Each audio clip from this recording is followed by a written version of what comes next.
has You didn't know?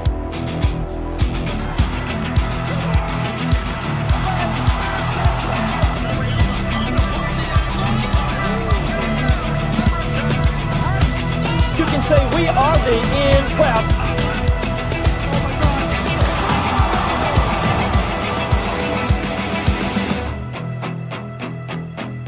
They got 2 words for you! Acknowledge us.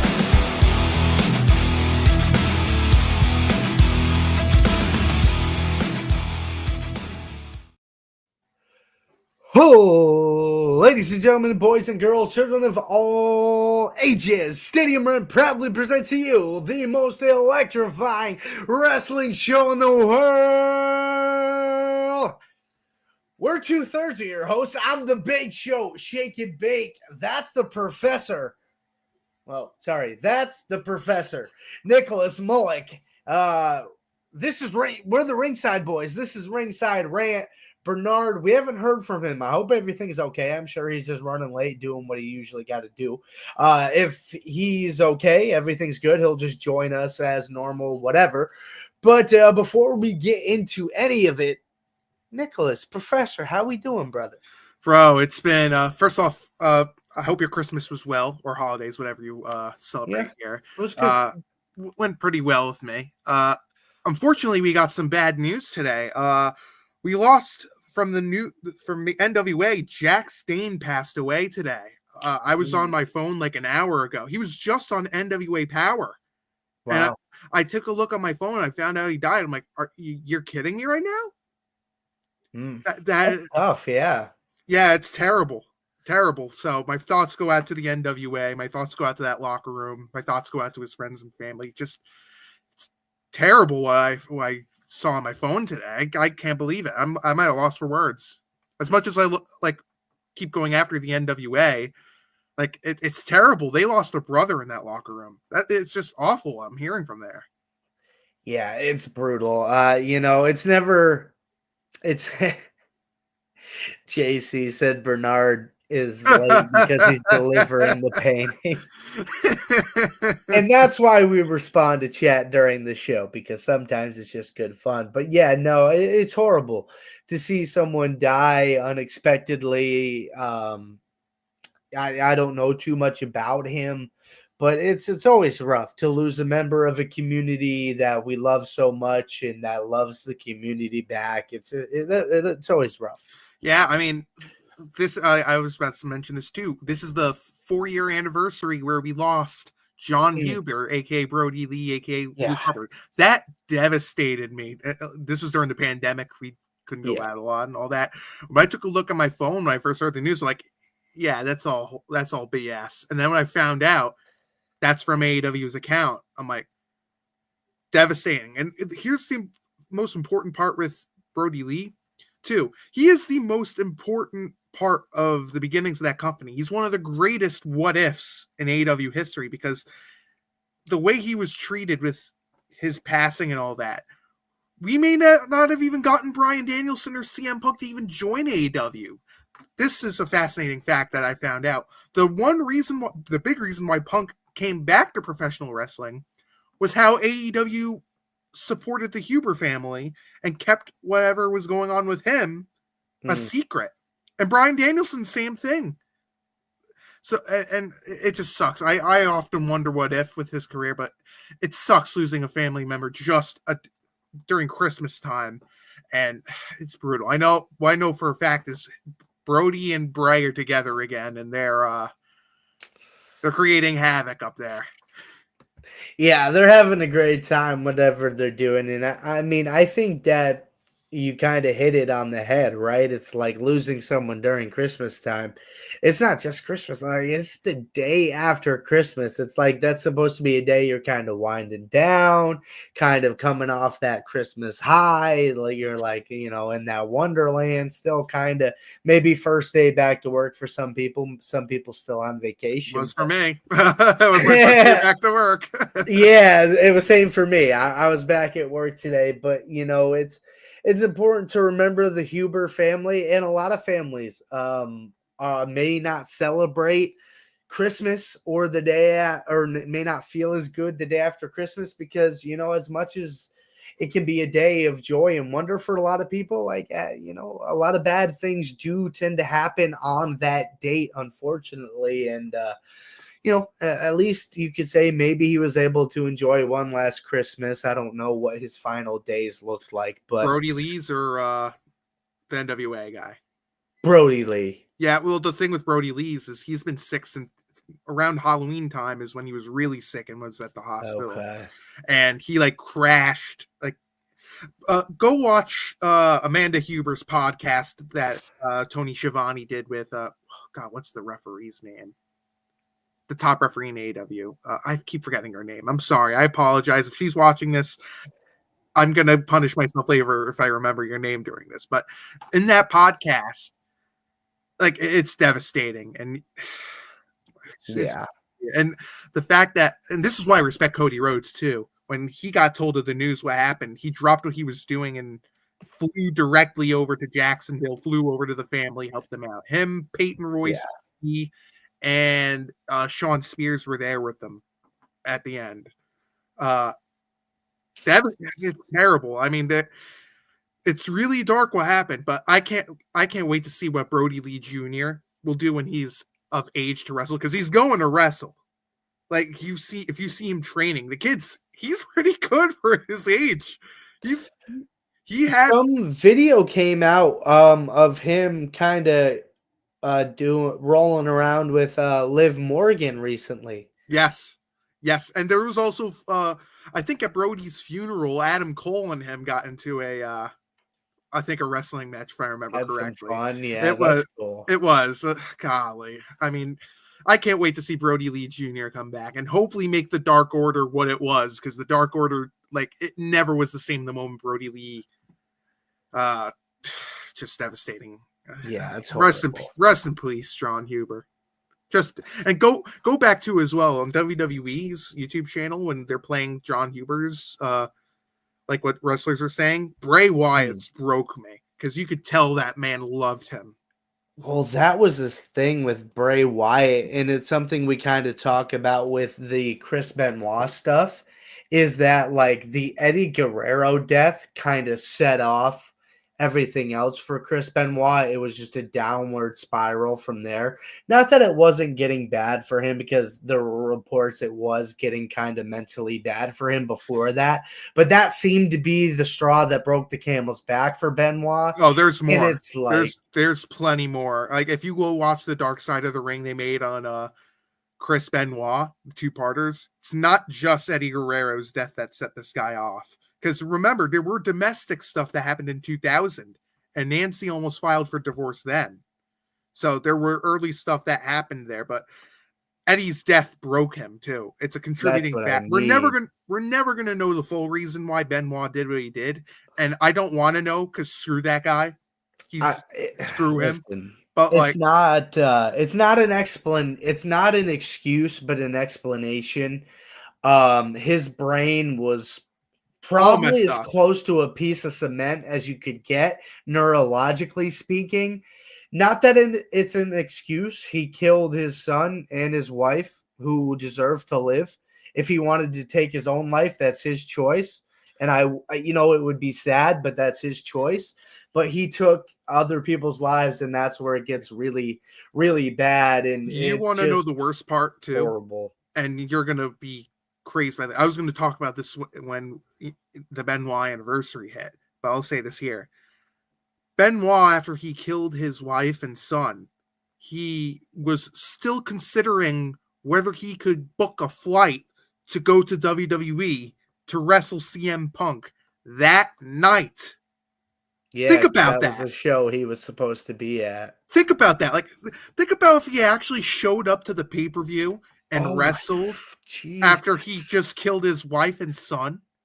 Think about that for a second. I mean, that would be eerie as hell.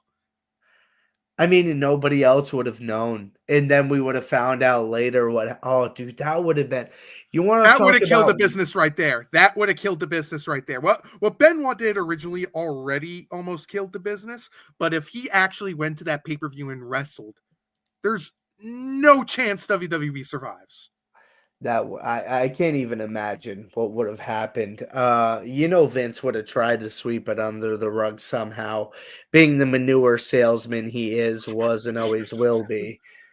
Manure salesman, that's a good one. Yeah, before we get into the big stuff, the year-end awards and the year-end awards for 24 and the predictions for 25. There was a couple of things we kind of wanted to mention before we get into that. That's going to be a little bit lengthier of a topic, and plus it'll give Bernard a couple minutes to see if he can float in here. So,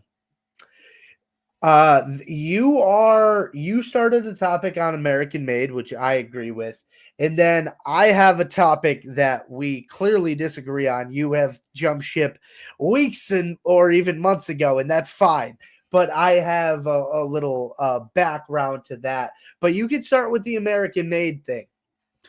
Yeah, so obviously if you haven't watched WWE in a while, they're planning to do this transfer portal where Raw superstars can go to SmackDown, again, end the damn brand split, WWE, if you're not going to follow the rules and just make things up on the fly.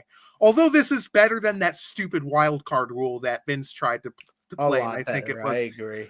It was, what was the year Lars Sullivan was on Raw and they were trying to make him look good before it turned out he was an absolute piece of work. I don't remember what that was. But yeah, the point is, I saw your cat there. The point is, now we saw recently Chad Gable was showing up on SmackDown. This was before it was announced of a transfer portal. I'm like, okay, so Raw superstars are just randomly allowed to show up on SmackDown for no reason. And then it was discovered that the transfer portal was a thing. Now it's being reported that the Creed brothers and Ivy Nile from American Made are going to SmackDown and will be transferring them and Chad Gable to SmackDown, which is not a surprise because let's be real, if Chad Gable's apart and the Creed brothers don't go with them, they're future endeavor worthy. Let's be real, they're future endeavor, and let's be real, like I get what they're trying to do here, but here's the problem: too little, too late. WWE, it's too little, too late to try to make American Made this big faction. Especially with that Wyatt 6 feud. They should have never began that feud with Chad Gable if you were going to have American Made be this whole gigantic thing. You should have never started that feud with the Wyatt 6, and they've never recovered from it. I'm talking Chad Gable and American Made. I mean, they're a bunch of losers there. Heck, they even lost to freaking American Alpha. Like, Alpha Academy. Come on. Yeah, or I'm sorry, Alpha Academy, whatever. That whole faction set. By the way, congratulations to Maxine Dupree. She recently just got engaged. That's awesome. Congratulations to her, and I don't know her husband or fiance's name. I don't either. Point is, congratulations to them. But going back to American Made, it's too little, too late. I mean, with the amount of L's Chad Gable has taken lately in American Made, you can't recover from that. I mean, look at Jinder Mahal. They tried putting the World Heavyweight Championship on the guy. That failed. I mean, like, Nakamura for the past 5 years, that failed until recently. I'm starting to like a little bit with what they're doing with Nakamura's character. You know, that's too little, too late. Like, what are you guys doing here? And let's be real. People are saying, oh, they could probably go after the Bloodline, or they could go after this. There's rumors the Bloodline's going to Raw. Oops. Like, why? I get it's a change of scenery and all that, but it's too little, too late. And I'll conclude by saying this. Mr. Gable, Chad, enjoy those 5 years in WWE. Enjoy them. I mean, I honestly think he will, if I'm being honest with you. Like, I mean, I think he's fine cashing a check, showing up to work, doing what he can. I think he kind of realizes the position he's in. Especially when they didn't put the IC belt on him. I get the first loss. I 100% get it. But then not eventually beating Gunther kind of like led everyone to your boat of he's done. And he is. He's clearly done. American Made. I like the Creed brothers. but they can't turn on Chad Gable sooner. Like they can't. Like those three are tying themselves. Ivy Nile, I mean, she's whatever. But the Creed brothers are tying themselves to a sinking ship in Chad Gable. Yeah. They're not going to get elevated with him. They would be much better off as a solo tag team in the division actually circulating around the titles, because this has been absolute garbage. And American Made's a terrible name too. That is a terrible name. That was WWE creative being like, that was the closest they've been to Vince, I think, since he's been gone. They're like, oh, they love Kurt Angle, so if we make them look like Kurt Angle, people will love them. No, dickhead, they're not Kurt Angle. They're not even close to that level of aura, professionalism, or ability to work a crowd. Kurt Angle was a diamond in the rough. The fact that they were able to find an Olympic level wrestler with that kind of personality is one of one. Stop trying to recreate it. Chad Gable, phenomenal performer in the ring. On the mic, a lot damned to be desired. It's just the booking with him. It's the booking that's a big part of it too. If he beat Gunther, we wouldn't be having this conversation. Yes, and he should have beaten. Like, I like Sami Zayn beat Gunther, but it really should have been Chad Gable that beat Gunther. Yes, and it's too little, too late with that. And let's be real too. This is not Chad Gable's low point. The low point was Shorty G. Like when your name's Shorty G and you're looking like a Gatorade bottle every week. It was so bad. Dude, he's lucky he wasn't future endeavored on that day forward. He really is lucky. And I think the biggest mistake they ever made with him, not only with Shorty G, not only this, they should have had him be Kurt Angle's illegitimate son and not Jason Jordan. This was in 2017. Yes. They should have had Chad Gable there. Jason Jordan's another what if because his career ended due to a neck injury. Jason Jordan still is a good professional wrestler, but they should have had Chad Gable as the son. But I don't know. We'll see. I mean, I trust Triple H a little more than Vince McMahon. Yeah. I'm sorry. So far, yes. He's earned it. Well, if you ignore that Lee Fitting garbage. By the way, why is that guy still employed in WWE? Why is Lee Fitting still employed? Good question. Can someone explain that to me? Like, I get he's doing well with the graphics and he's Nick Khan's guy, but this guy is being accused of stuff left, right, and center. And you have a sex trafficking lawsuit involving Vince McMahon. Hello? You'd wish they cared more. Indeed, I wish, but none of my wishes don't get granted. My predictions it's like Sexy Red all over again. Who? I don't know her name. Oh. Is that dumb, that stupid idiot that was on NXT? The redheaded with all, yeah, okay. That Janae Wary. I know who that is. Okay. Yeah. Get her off my TV too. I never want to see her again. She's something else. I can't believe she's another winner. On there. She's another winner. Yeah, I mean, I think, you touched on it a little bit. We did just tear apart American Made.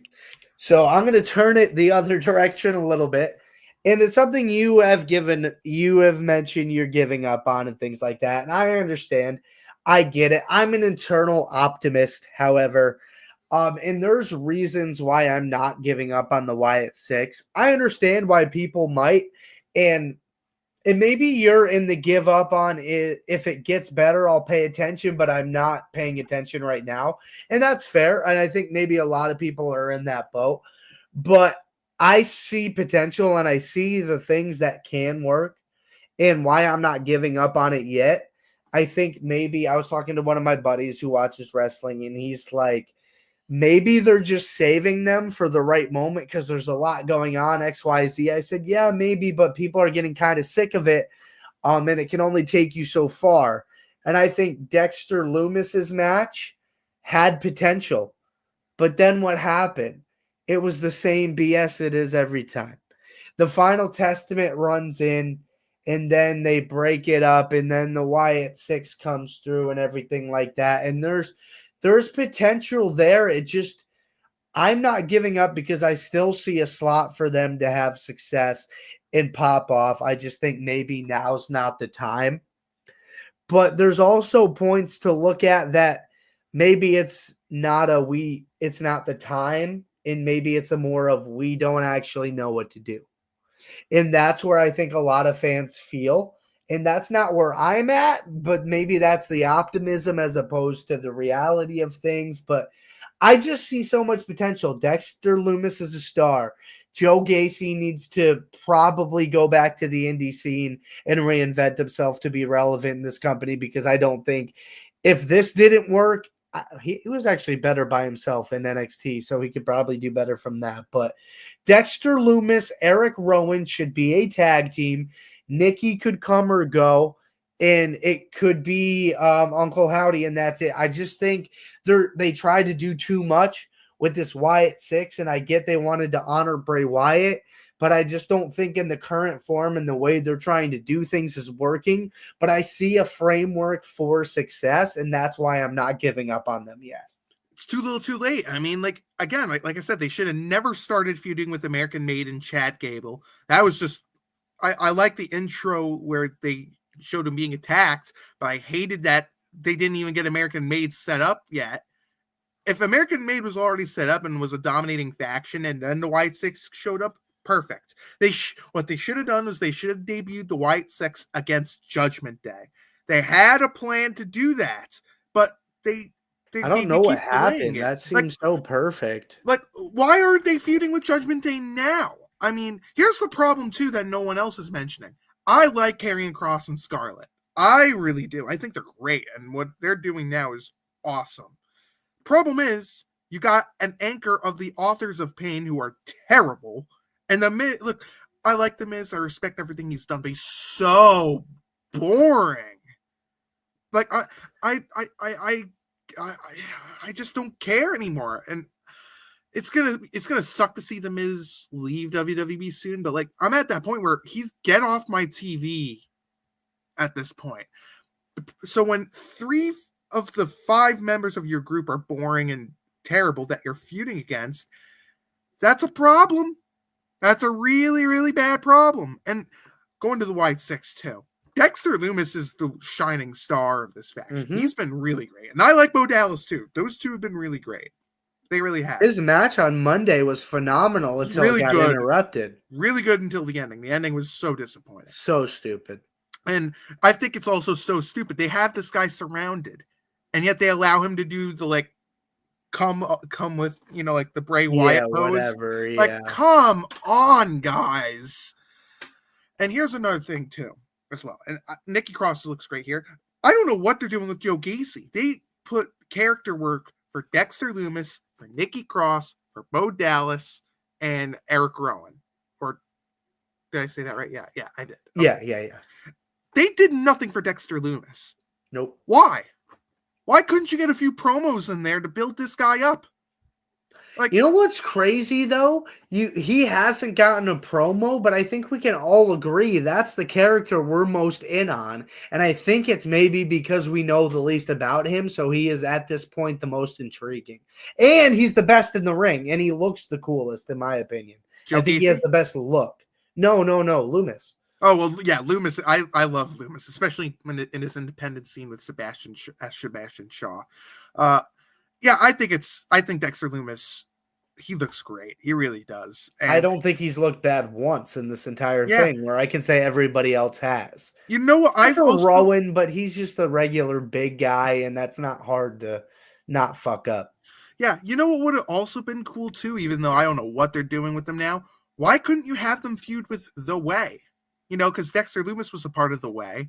Why not start with them as a feud? I mean, maybe India Hartwell will have a job. Candice LeRae, I don't know what they're doing with her, attaching her with Nia Jax. I have no idea what they're doing with her. I love Johnny Gargano and Tommaso Ciampa. Why not have them start off with the feud there?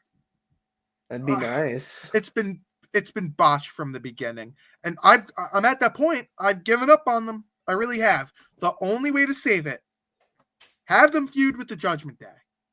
That's the only logical route to take here, because I don't care at all about this feud.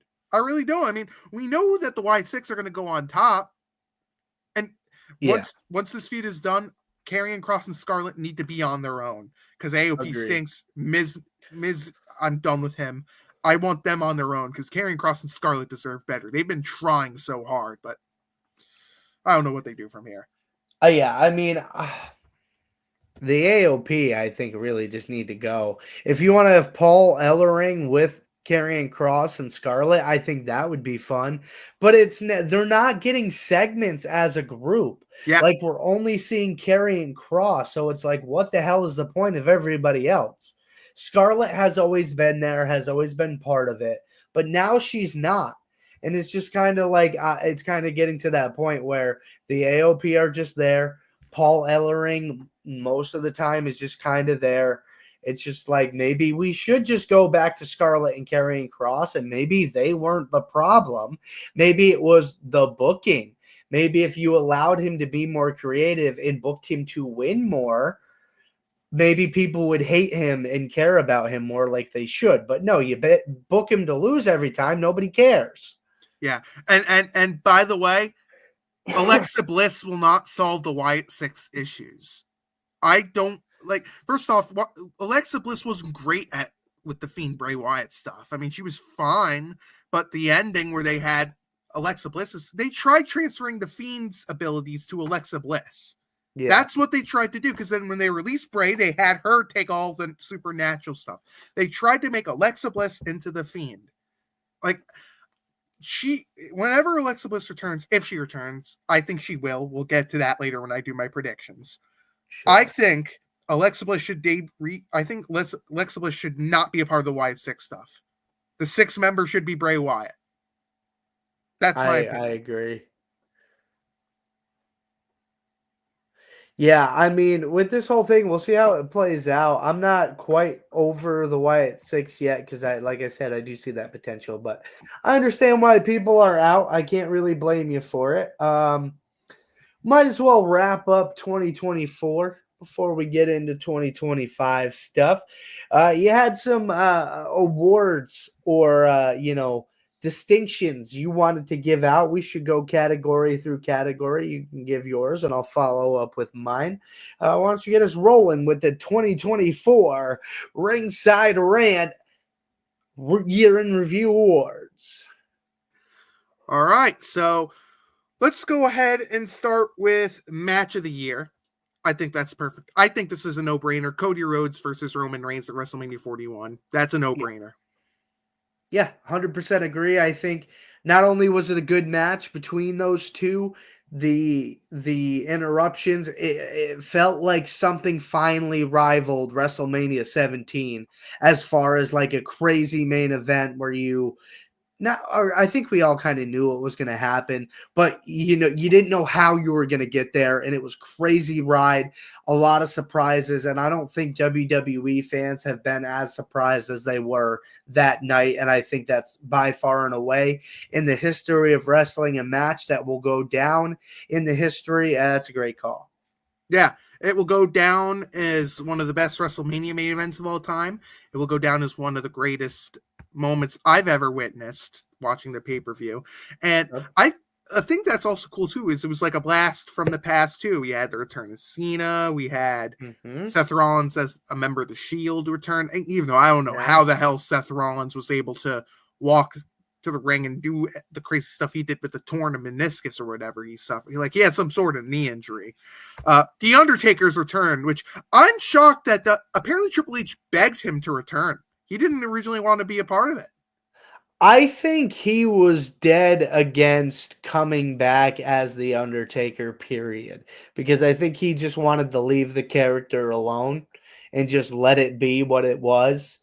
But when they couldn't get Austin for whatever reason, I think it did get to a point of desperation. So I believe that. I just find it a little hard to believe Mark played hard to get, but it's crazy to think about. But yeah, I don't think there's any other match that's better than that match. I can't really think what's better than that.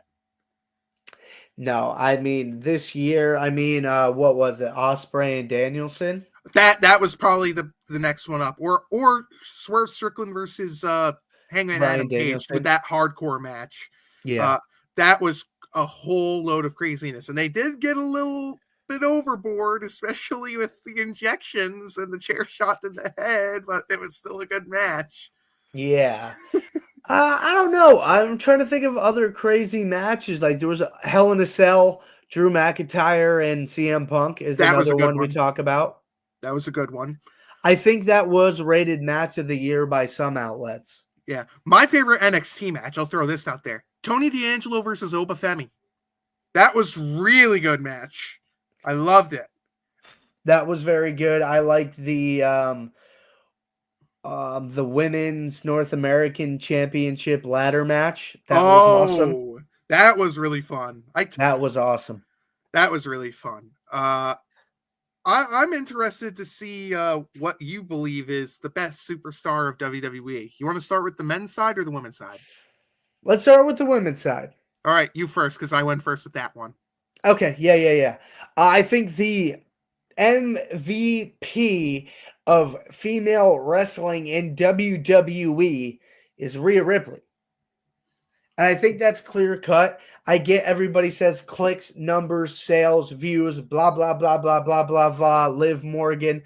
Liv has been great, done the most with what she has, but Liv is not in the point she is in if she does not have the antagonist of Rhea Ripley. Or the protagonist if she's the antagonist. If there is not the opposition of Rhea Ripley, she does not even come close to the height she is reaching. If this is against Io Sky, we're all rooting for Io Sky and no one cares about Liv. Let's just be honest. The only reason we care about Liv is because she did something bad to someone we love more than probably any other woman in WWE history. Of course, there's legends in that conversation as well, but in recent memory, there's nobody better than Rhea Ripley. And if it weren't for Rhea Ripley, there is no Liv Morgan Revenge Tour. There is no highly successful Liv and Dom merch. There's no Dirty Dom and Liv. There's no Sloppy Seconds chance. There is none of that if it were not for Rhea Ripley being the best damn woman in the business. And I will say this, Bianca Belair doing the most with nothing and being in that women's tag division, I'll put her number 2 for this year. Liv, you said it number 3 for me. Yeah, you took the words out of my mouth, Shake. So what I'm going to do is I'm going to give my woman superstar of the year of AEW. I think this woman's better than Rhea Ripley, in my opinion. Timeless Toni Storm. She has been doing phenomenal. She has been doing amazing. Her feud with Mariah May was excellent. Her character work, too, with her timeless gimmick, with her Marilyn Monroe style gimmick. She's great. Timeless Toni Storm was awesome. The matches were amazing. I like the fact that this year she's doing this amnesia gimmick now. It's so funny the way she pretends like this is her first time in AEW, going out the fans, taking it's so great. I love Toni Storm. I really do. She's great. I just wanted to mention her. You took the words out of my mouth, so I'll yeah, that's fair. I think Rhea Ripley is by far and away the greatest woman in WWE this year. Toni Storm, I think you want to go with AEW. I have to agree with you. I think she's been the most talked about woman this entire year. And anybody else that's been talked about AEW-wise hasn't been in the ring. Britt Baker was talked about a lot, but not in the ring. Mostly backstage stuff. There's been some other women here or there. Who is the TBS champion right now? Not Chris Statlander. No, it's Mercedes. Mercedes Moné, yes. Of course, there's Mercedes, but she came on later in the year. And let's be honest, she hasn't been around long enough and on TV long enough to really have her in that discussion. She's the strong style champion, but I can't tell you how many times she's defended it because it may not have been even once. But she's also the TBS champion. She is one of the best wrestlers in the world. This just wasn't her year. I think Toni Storm has carried that women's division all year. I do want to make another mention, too. She doesn't get a lot of mention because she's on Ring of Honor. Athena of Ring of Honor. She's one of the main reasons why I still watch Ring of Honor right now. Her character's great. Her matches are really amazing. If you want to go watch Ring of Honor, go watch Athena. She's great. I'll have to check that out. Yep. Next will be the men's side. You'll probably disagree with me here, and you think this will be a curveball approach. I'm going Drew McIntyre here. I think Drew McIntyre, his character works amazing. The way how he's gone after, like, his heel turn was great. His feud with Punk was amazing. Even though they kind of botched that cash-in, kind of wasted the briefcase there. So bad. But That's Drew McIntyre, it's not his fault, but Drew McIntyre's been great. He really has been. His WrestleMania match with Seth Rollins doesn't get talked about, but because it was more focused on Damian Priest winning the Money in the Bank briefcase.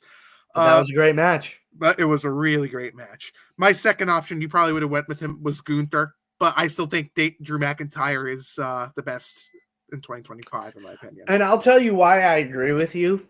Just to be different, I think I will go Seth Rollins. Ooh. Yeah. I think, he caught a lot of shit for his run being lackluster. But again, not his fault. Yeah, he was hurt. Who else was he supposed to go? Yes, he was hurt. And who else was there to go against in Raw?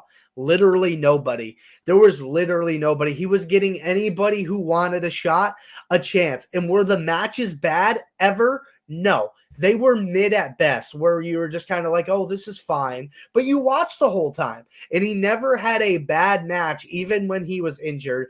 And you're right. That main event, his first ever WrestleMania main event with a broken back and both knees messed up. Seth freaking Rollins had a main event quality match. And Drew McIntyre, I can't even hate on you for that, because I talk consistently about feuds with no title and how important that is to this business. And Drew McIntyre delivered one of the very best in Shawn Michaels and The Undertaker. And I don't care who I can argue with. I'll do it till I'm blue in the damn face. There has not been a non-title feud that has been better than Shawn Michaels and Taker, or even been in that stratosphere, than Drew McIntyre and CM Punk. And it was nothing other than some stuff Drew McIntyre decided to drum up and then continued it on social media. But my pick is Seth Rollins. I think he was one of the workhorses of the year, and I think he got slept on. He's my GOAT. I think Gunther's another honorable mention as well. Yeah, and one thing, just a quick fact check, no offense, Jake. It wasn't the main event. Drew McIntyre and Seth Rollins wasn't the main event. It was I think the first match. Oh, fuck, you're right. Yes, but besides that, I agree with everything you said. Yes, he was in night 2, but he main evented night 1 in the tag match with Cody. That's right. Yes. That's right. Yeah, right. Just a quick fact check. Just forgot about that. I just don't want to. I just want to make. The 2 nights thing makes it so hard. Listen. As a professor, we guide people. I have to guide my students. I have to guide my, my hosts here, my employees. I mean, look at JC. I mean, or whatever Bernard is. He's probably sending my painting via UPS Blue right now. If I have to predict, he's working on it. Probably. I mean, speaking of which, let's go to NXT. I think I know you don't watch too much of NXT. I just wanted to give a quick MVP of NXT. Okay. To me, Roxanne Perez is the MVP of NXT because the women's division was not as strong as it was earlier in the year. Cora Jade tore her knee, and besides her, there wasn't really anybody to step up to become the champion. Well, you could argue Sol Ruca, but I don't think Sol Ruca was ready for that title earlier this year. Not yet, no. Roxanne Perez did a great job. She turned heel, and she was a pretty good heel too. She really was. Her as a face and heel, like, they really have something in her. And I'm going to give her the MVP mention. NXT, Trick Williams, he's awesome. I love him. I love the D'Angelo family. It's just, maybe it's because, fun fact, my mother came off the boat from Italy. She immigrated here. Oh, wow. Yeah, she immigrated from Italy, and the D'Angelo family has that Italian, full-blooded Italians type of gimmick, which, by the way, I call that. We missed Nunzio. We missed him, but we got it. I love him, but we got it. That was great. I mean, for NXT, if I go with a female, I don't even think that's a question. It has to be Roxanne Perez. She was asked to do things nobody but people inside the company thought she was prepared to do. I know BG has been on the Roxanne Perez train for a long time. He couldn't have been more on the nose with that. She's definitely your women's MVP for NXT. And as much as I'd like to say Obafemi, because the dude's an absolute freaky nature monster, one of the greatest North American champions of all time. Trick Williams doing the damn thing for a year plus. And it's easy to lose that steam after a big stand and deliver match against a guy like Carmelo Hayes. A lot of people tend to follow Carmelo, kind of fall off the Trick train. But that's not what happened at all. People were still invested in Trick Williams. Every single title defense, people were watching it. I know I'm not a big NXT guy. I'm not a week-to-week guy. I check in, make sure I know what's going on, and I watch the big events. And I'll watch weekly here and there, but it's not my main focus. But he has been there. I'm always interested. He is insanely over. He's good on the mic, and he has held a belt long as anybody else in NXT at this point. Obafemi, honorable mention, but my winner is going to be Trick Williams for NXT Men's MVP. Yep. We'll do 3 more, and then we'll go to the predictions. Sure. Worst pay-per-view in WWE? Bash in Berlin. Yep, Bash in Berlin. Was about to say that. We're not doing best because there's like a ton of best that are right in the same area. Yeah. But worst, Bash in Berlin. Absolute terrible show. I mean, it was so bad that while we were live reacting to it, we were talking about other stuff. Like, it was so boring. We were literally touching on main events because Gunther, we're just like, so this happened this week. Oh yeah, and Gunther, he just beat the hell out of that guy, in case you cared, but we're gonna go back to what we were talking about. It was just so bad, and the potential was there. Maybe it was the long flight to Germany, I don't know. But it just wasn't good. They followed up with, I believe, Bad Blood. Was that the next one? I think it was either that or Sweet Saudi Money Staying Alive, if I remember correctly. Either way, either one of those shows were better than Bash in Berlin. And I think that's by far and away the worst WWE show this year.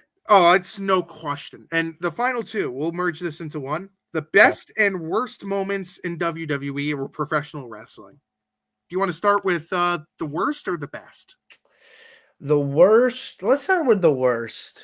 My worst moment in WWE this year. Are we counting like the Vince stuff? Yes. Oh, jeez.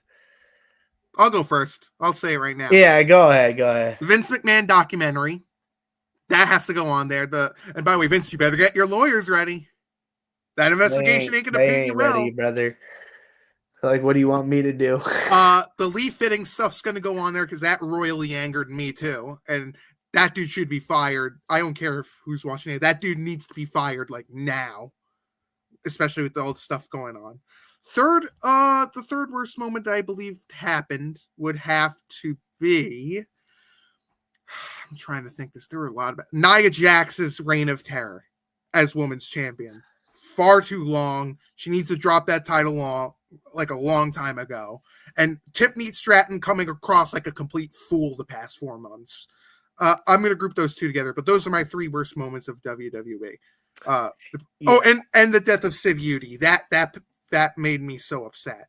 And I'll throw in a Dave Meltzer one too, because he royally pissed me off with Afa and Hawaii, like saying, "Oh, he's died."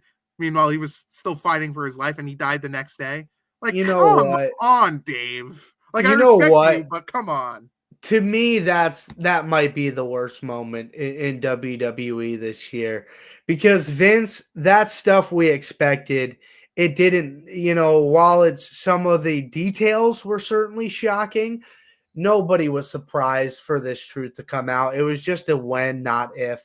But that Dave Meltzer's thing, man, like, you just, not only did you throw everybody in the internet up in arms, I'm sure there were people who were related that were like vaguely informed on the situation that read that and had an emotional breakdown over your dumbass. Oh, I gotta be first. Don't care about the I'm the first. I'm Dave Meltzer. I reported first. Well, you look like an asshole. because you tweeted a guy was dead almost a day before he was dead.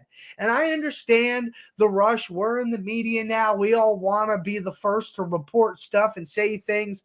But Jesus Christ, dude, you're highly respected and people trust you for facts. And this is multiple times this year you've looked like an asshole. And this was the worst because you said someone was dead 12 plus hours before they were dead.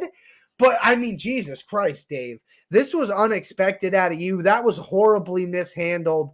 And it's just been like bad fumble after bad fumble. I think Dave Meltzer has taken more L's than most people in this business. I mean, Vince McMahon is the obvious one. You took that one, so I'll just go after Dave. Yeah. When you make me agree with the malcontent known as Eric Bischoff, who's never happy on social. I mean, that dude is never happy on social media, and he's always goes against Eric. Like, he can't get Meltzer out of his head. Like, dude, like I get you don't like the guy, but you're obsessed with him. Yeah. Put the phone down and go do something that will make you happy. Like, seriously. And listen, Bishop, as much as I go after Eric Bischoff for being a malcontent and a Hogan supporter, like, I will respect the fact they beat WWE for like 96 weeks. Yeah. I mean, you have to. You have to. You're a malcontent, and I hope you're more positive in 2025, but I will respect you for that. So yeah, those are our awards. We forgot about Best Tag Team. Okay, yeah. Best Tag Team in WWE this year. Wow, 2024 was probably the worst year for tag teams in a long time. Yeah. Wow. I think we got to give it to the Bloodline, right? Or Jimmy and Jay. No, they're not really. They've been broken up. It's sad to say it might be DIY. Honestly, yes. Yes, them or Axiom R-Truth and Miz, if you want to give that much credit to the WrestleMania win. Or Axiom and Nathan Frazier from NXT. They were great. I like what they're doing. They were, yes. I'll throw them in there. But not a great year for NXT for tag teams. I mean, I would throw Eric and Ivar on the list, but they've gone through so many name changes and they were hurt, so they're out. So I'll go with Axiom and Nathan Frazier from NXT. Okay, yeah, that's fair. I will stick with DIY. Main roster guys, they've been tag team champions the longest. I mean, A-Town Down Under, but nobody really liked that. Which is funny. I like each of them individually, but together it's not working. Yeah. I mean, if you want to throw in a women's tag team in there, I mean, there's a garbage can and some charcoal and some fire and tag belts. You can throw it right in there. You can throw it right in there. No, on a serious, I'll be nice. I'll be nice to one of them. Is there even a women's tag team division? So, I mean, you can say Jade and Bianca because they had the titles for a year. Yeah. But, like, I mean, against who? You know? I mean, they lost to Unholy Union. Where have they been? Where have they been? Alba Fire was in the women's IC tournament. But as a tag team, since Jay got hurt, there's been nothing going on. And they had Naomi defend the belts with Bianca. And I'm just like, what the hell is happening? Burn the belts. Any other champion or team would have been forced to strip the titles. That just proves they're like, we don't want to give them to anybody else. So here you go. The rules are BS. It's so bad. And then people, oh my God. Dumbasses of the year in 2024 on the internet. Oh my God, Naomi finished the story. She got the belt she never lost. She's not credited with a championship win for that on Friday. It's still Jade's fucking belt. Naomi was just there. Stop saying she finished the story. She did not. This does not count as a championship win for Naomi. This is more women's tag team bullshit. They should have made Jade and Bianca drop the titles. That would have been way more fucking interesting than this shit. But they don't know what to do. It's horrible. I feel awful for Bianca Belair, who was at the peak of WWE to the point where she had the John Cena effect, where kids loved her to death, and now no one could care less. That might be my biggest letdown of WWE in 2024 is the downfall of fucking Bianca Belair. We all knew Sami Zayn was a main event flash in the pan. We're happy we got it. But Bianca Belair, I mean, my God, I feel so bad for her to my core because you know she's not happy. She should be in the main event title picture, or at the very least be one of the first mid-card champions. At the very least. This is horrible. I'm sorry I ranted about this again, but it's awful. And I forget about it. You're good, and I agree with you. That's getting clipped. All right, so let's go ahead. I'm going to start by doing my predictions. What I'm going to do here is I'm going to go through my WWE predictions, AEW predictions, and if we have time, I'll go through Professional Wrestling World predictions. If we have time. You got 5 to 7 minutes, so go for it. All right. So yeah, probably the other stuff will have to get pushed. So let's start with WWE. I have 10 predictions here. I predict that John Cena will win both the Intercontinental Championship and the World Heavyweight Championship in 2025. Wow. That's what I think will happen. So he'll have one reign as the Intercontinental belt because he's never held that belt, and he'll be a Grand Slam champion. And he'll get he'll beat Ric Flair's kayfabe record. Yeah. Next, I predict that John Cena's final wrestling match will be against Randy Orton. They gotta have a match with each other. I think Randy Orton would be a nice final match. I agree. I predict that Lyra Valkyria will win the Women's Intercontinental Championship on the first ever Raw on Netflix and enter a feud with the returning Becky Lynch. What do you think of that? That would be the greatest thing to happen to the women's division since Rhea Ripley versus Charlotte at WrestleMania. Yep. Number 4. I predict that Alexa Bliss will return in the 2025 Royal Rumble match in her wrestling goddess gimmick. Okay, we'll see what she does. Okay. I think it's inevitable she returns, but I like the gimmick call. Yep. I predict that Goldberg's last match will be against Braun Breaker at WrestleMania 41. That one's an obvious It's not Gunther. Yeah. I predict that Tiffany Stratton will cash in the Money in the Bank briefcase on Nia Jax on the first 3-hour Raw episode of SmackDown. Oh. Not a pay-per-view? Do you think it'll be the first 3-bagger? I think it will be the first 3-hour show on SmackDown. Wow. Okay, I predict that. I like that. I predict that Brock Lesnar will not be in WWE in 2025 and will forcibly be forced to testify in the Janelle Grant case.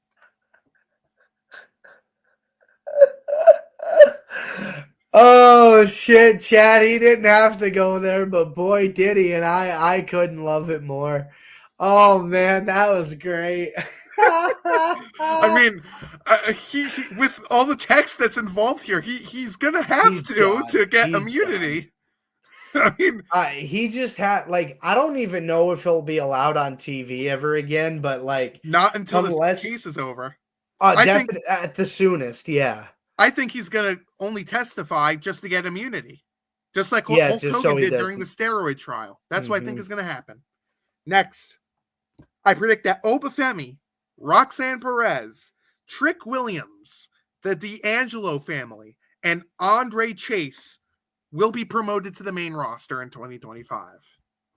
Wow, you think Andre Chase too? Wow. Yes. Okay. Yes, he'll reinvent his gimmick in NXT and he'll be one of the later call-ups. It's time. Okay.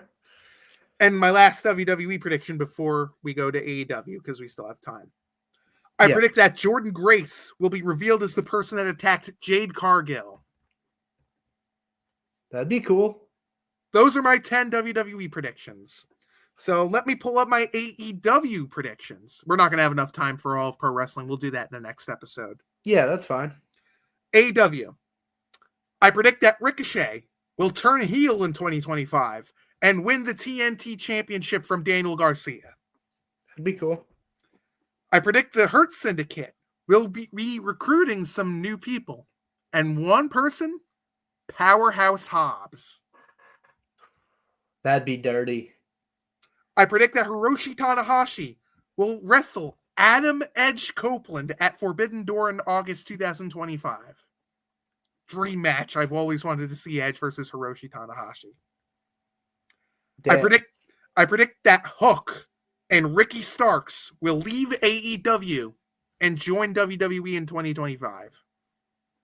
Wow.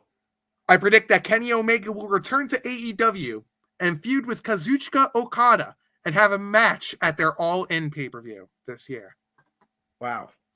I predict that Big Bill will turn on Chris Jericho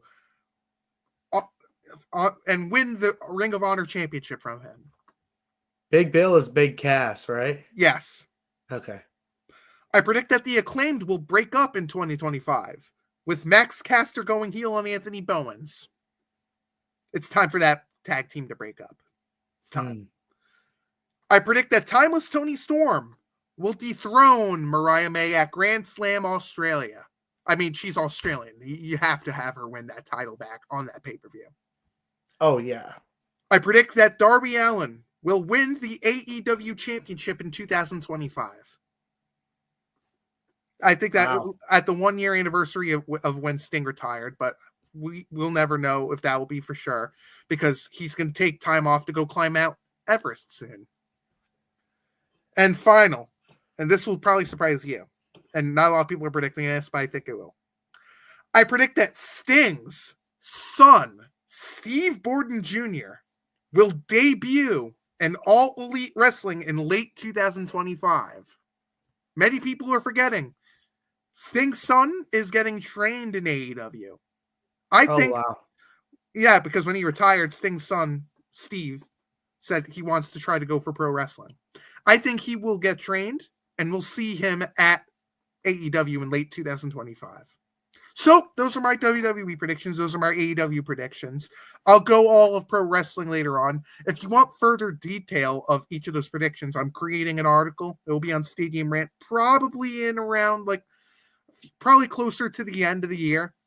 They'll be up with my full reasoning for each of my predictions for WWE and AEW. I just want to know what you guys think, and don't forget to check those out. Leave a like. Check out all the rest of our StadiumRant.com stuff. And yeah, I'll stop with the plug-in. You know what to do, Shake. Absolutely, ladies and gentlemen. Thanks for hanging out. It was a great show. Saw a lot of you hanging out. A lot of viewers tonight. Appreciate everybody. Make sure you hit that like, follow, subscribe button, whatever's down there. Share with a wrestling friend that's as crazy as us. And even if they're not and they like wrestling, share with them anyway. Maybe they'll think we're cool. Anyway, if you want to check out more content, follow both of the boys on social media and Stadium Rant on all social media platforms. And for more articles on your favorite teams, players, and leagues, check out StadiumRant.com. And as always, if you're not down with that, we got 2 words for you. Acknowledge us.